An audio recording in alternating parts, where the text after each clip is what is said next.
Hi, this is David Comfort from Democracy Action Network. Here's what's actually wild. In a time when we should be coming together as a nation, we're witnessing a concerted effort from some in power to target left-wing groups under the guise of safety. This is honestly crazy, but not entirely surprising.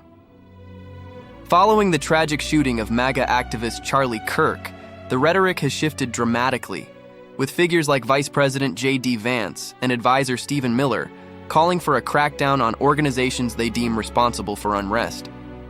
Ever notice how history seems to repeat itself? This isn't the first time we've seen those in power attempt to vilify social justice movements. The article highlights how the Open Society Foundations and the Ford Foundation are being specifically targeted, not because of their actions, but because of the groups they fund, many of which are involved in racial justice and civil rights. It's a classic case of scapegoating, where the real issue is often ignored in favor of a convenient narrative. What if I told you that this kind of political maneuvering is a strategy as old as time?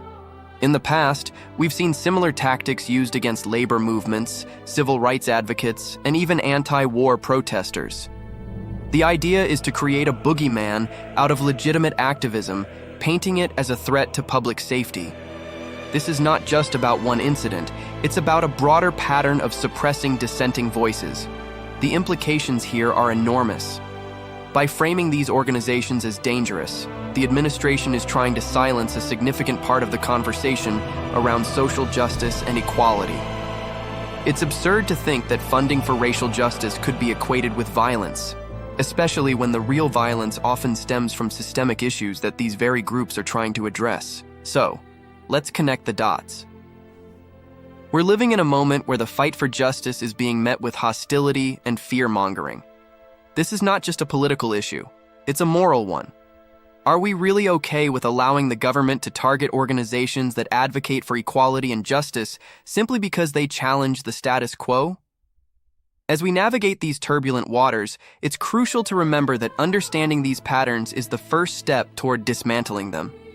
We must remain vigilant and engaged, ensuring that our voices are heard and our rights protected. Together, we can turn these puzzles into solutions, fostering a society that embraces diversity and justice for all. Please like this video and subscribe to our channel. It would help out a lot. Peace.